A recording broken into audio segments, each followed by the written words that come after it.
Paris Olympic opening ceremony आप सब लोगों ने देखी होगी। इसके अलावा आपने डिफरेंट वीडियोस भी देखी होंगी सोशल मीडिया पे।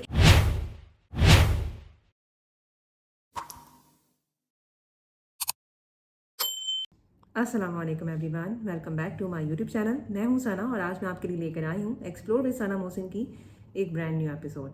आज की जो एपिसोड है वो दूसरी एपिसोड से ज़रा हटके है। आज हम आपको कुछ ऐसा नहीं दिखा रहे जो आपको एंटरटेन करे, बल्कि आज एक बहुत ही अहम मुद्दे पे और एक बहुत ही अहम टॉपिक पे मैं बात करने के लिए आई हूँ। हो सकता है ये एपिसोड थोड़ी सी लंबी हो जाए या बात थोड़ी लंबी हो जाए, लेकिन बात जो है वो पते की है जो मैं आज आप लोगों के साथ करने जा रही हूँ। बेसिकली लाइफस्टाइल व्लॉग में हमें हर चीज़ ही ऐड करनी चाहिए। हमारा जो लाइफस्टाइल है बीइंग अ मुस्लिम, उसमें हमारे पास रहन सहन का तरीका भी आता है, खाने पीने का तरीका भी आता है, अपने रिलेटिव्स के साथ किस तरह से बात करनी है उसका तरीका भी आता है, और साथ में बच्चों की तालीम और तरबियत भी आती है। तो हमें हर लेवल की चीज़ों को शेयर कराना चाहिए। स्पेशली वो चीज़ें ज़रूर शेयर करानी चाहिए जिससे लोगों में अवेयरनेस बढ़े।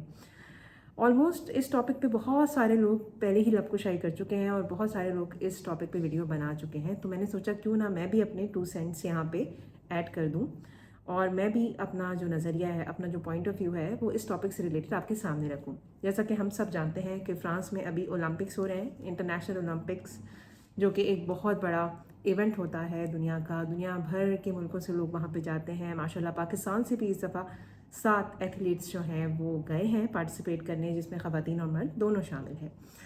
लेकिन जो सबसे ज़्यादा दुख की बात है वो आप सबको पता है, आप सब लोगों ने सेरेमनी देखी होगी कि उसकी जो ओपनिंग सेरेमनी थी फ्रांस ओलंपिक की, वो किस तरह की थी। उससे रिलेटेड हम कुछ बात करेंगे।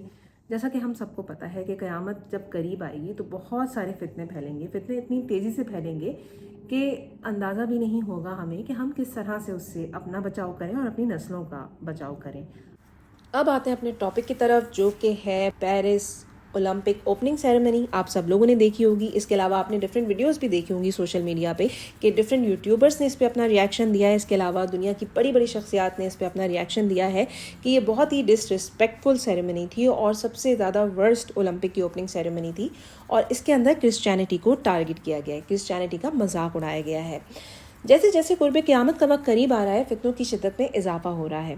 इंटरनेशनल स्पोर्ट्स इवेंट जिनका मज़हब से कोई ताल्लुक नहीं होता, जो कि टोटली एक कल्चरल इवेंट होता है, इसमें भी शैतानियत को, सैटानिक प्रैक्टिसेस को और डिमोनिक रिचुअल्स को बहुत ज़्यादा हाईलाइट करके दिखाया जा रहा है। जैसे अभी रिसेंटली कॉमनवेल्थ गेम्स में देखा गया था कि एक बछड़े की शक्ल का शैतानी देवता जिसका नाम बाल है, उसको लोग सजदा करें। इसके अलावा ब्राज़ीलियन कार्निवल के अंदर भी आपने देखा था कि लोग सरेआम शैतानियत को प्रैक्टिस कर रहे हैं, और इस तरह के वहाँ पे टैबलोस और इस तरह की परफॉर्मेंसेस दिखाई गई थी जिसको दुनिया ने आर्ट समझकर कबूल कर लिया। हालांकि इसके पीछे एजेंडा और मकसद कुछ और था। इसी तरह हमने ओलंपिक की सेरेमनी जो कि पेरिस में हुई है उसमें देखा कि किस तरह से उन्होंने LGBTQ मूवमेंट को, होमोसेक्सुअलिटी को ग्लोरीफाई करके पेश किया। हज़रत ईसा अलैहिस्सलाम की आमद का मजाक उसमें उड़ाया गया, और इसके अलावा बहुत सारे क्रिश्चियन बिलीफ्स को भी इसमें टारगेट किया गया है। इस सेरेमनी को लेके जो मौजू सबसे ज़्यादा ज़ेर बहस है वो है हज़रत ईसा अलैहिस्सलाम की एक मशहूर पेंटिंग जिसका नाम है लास्ट सपर। इसमें दिखाया गया है कि हज़रत ईसा अलैहिस्सलाम अपने 12 हवारियों के साथ अपना आखिरी डिनर या अपना आखिरी मील कर रहे हैं। इसका एक तरह से मजाक उड़ाया गया है, इस सीन को रिक्रिएट किया गया है और इसकी पैरोडी बनाई गई है। और इसमें दिखाया है कि एक बल्कि सी खातून है जो बीच में खड़ी हैं, जो कि नाउज़ुबिल्लाह हज़रत ईसा अलैहिस्सलाम को रिप्रेजेंट कर रही हैं, और उनके आसपास जो हवारी थे, हवारियों को उन्होंने रिप्लेस कर दिया ट्रांसजेंडर्स के साथ, जिनको ड्रैग क्वींस भी कहा जाता है। तो इस तरह से इस सीन को उन्होंने रिक्रिएट किया। इस पर क्रिश्चियन कम्युनिटी बहुत ज़्यादा हर्ट हुई है और उन्होंने अपना रिएक्शन रिकॉर्ड कराया है सोशल मीडिया पे। इसी सेम सिनेरियो पे एक और मेल कैरेक्टर की एंट्री होती है जिसकी दाढ़ी होती है और उसकी बॉडी पे ब्लू कलर का पेंट हुआ होता है, और वो गाने गा रहा होता है और डांस कर रहा होता है, और तमाम तर लोग जो वहाँ मौजूद होते हैं वो उसको फॉलो कर रहे होते हैं।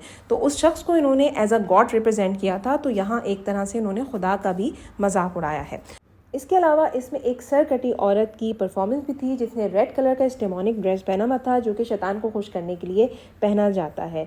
इसमें हर तरह के डेमोनिक रिचुअल्स की रिप्रेजेंटेशन थी। और इसके अलावा इस इवेंट में एक चीज़ और दिखाई गई थी जिसका ताल्लुक भी क्रिश्चियन बिलीफ से था। इसमें दिखाया गया कि एक सफ़ेद घोड़ा है और उस पर एक शख्स, एक घुड़सवार है जिसने सफ़ेद कलर का लिबास पहना हुआ है, और ये घोड़ा पानी पे चल रहा है, और ये बेसिकली मौत और तबाही की तरफ निशानदेही है, या تباہی کا اور موت کا سمبل ہے۔ بیسکلی اس کا ذکر بک آف ریولوشن میں بھی آیا ہے اور اس میں 4 سواروں کا ذکر ہے جو قیامت کے نزدیک نمودار ہوں گے، اور یہ کرسچن بلیو ہے کہ ان 4 سواروں میں سے ایک سفید گھوڑا ہوگا جو کہ سمبل ہے ڈیتھ، وار اور ہنگر کا۔ اس ایونٹ میں جو کچھ بھی دکھایا گیا وہ کوئی کو انسیڈنس نہیں ہے، بلکہ ایک بہت بڑا میسج ہے پوری دنیا کے لیے کہ آنے والا وقت جو ہے وہ بہت خطرناک ہے، اور آنے والے وقت میں یہ لوگ بہت بڑی جنگ مسلط کریں گے، ہر طرف سیٹینک قوتوں کا راج ہوگا، اور اس کے علاوہ جتنی بھی ریسورسز ہیں اور فوڈ ہے اس کو کنٹرول کیا جائے گا، تو لوگ بھوک سے، اس کے علاوہ جنگوں سے بہت بڑی تعداد میں مارے جائیں گے۔ تو اس طرح کے جو ایونٹس ہوتے ہیں اس میں کوئی بھی چیز اتفاقاً نہیں ہوتی، اس طرح کے ایونٹس کی تیاری کئی سالوں پر مشتمل ہوتی ہے، کئی سالوں میں اس کی تیاری کی جاتی ہے اور پھر اس طرح کی چیزوں کو ریپرزینٹ کیا جاتا ہے۔ تو اس میں بہت بڑا میسج تھا۔ ظاہری بات ہے قیامت بہت قریب ہے اور ان قریب سارے فتنے ایک ایک کر کے ظاہر ہو جائیں گے، اور بہت سے تو ظاہر ہو بھی چکے ہیں۔ ان فتنوں سے بچنے کا بس ایک ہی طریقہ ہے کہ ہم اپنے گھر میں اسلامک پریکٹسز کو رائج کریں اور اپنے بچوں کو اسلام کی ترغیب دیں، اور ان کو یہ سمجھائیں کہ انہوں نے اس طرح کی چیزوں سے، جس طرح LGBTQ موومنٹ ہے اور اس کے علاوہ جو بھی ویسٹ کا ایجنڈا ہے، اس سے انفلوئنس نہیں ہونا، بلکہ اپنی تعلیمات پہ عمل کرنا ہے، اور آپ صلی اللہ علیہ وسلم کی جو بھی ہدایات ہیں آخری وقتوں سے ریلیٹڈ، اس پہ ہم نے خود بھی عمل کرنا ہے اور اپنے بچوں کو بھی اس کا پابند بنانا ہے۔ تو اسی طرح ہم اس طرح کے فتنوں سے بچ سکتے ہیں اور اپنے آنے والی نسلوں کو بھی اس سے پروٹیکٹ کر سکتے ہیں۔ آئی ہوپ آپ نے میری ویڈیو کو پورا دیکھا ہوگا۔ اگر آپ مجھ سے اس میں کوئی اختلاف یا اتفاق رکھتے ہیں تو اس کا اظہار کامنٹ سیکشن میں ضرور کیجیے گا۔ ویڈیو کافی لمبی ہو رہی ہے، اب میں ویڈیو کا اختتام کرنا چاہوں گی، اور اختتام میں اس بات کے ساتھ کرنا چاہوں گی کہ ہمیں اپنے گھروں کا ماحول اس طرح سے بنانا ہوگا کہ اس میں ہمیں اللہ تعالیٰ کے جو احکامات ہیں انہیں اپنے لائف اسٹائل کا حصہ بنانا ہوگا، تبھی ہم آنے والے تمام تر فتنوں سے بچ سکیں گے اور اپنی نسلوں کو گناہوں سے اور آنے والے فتنوں سے بچا سکیں گے۔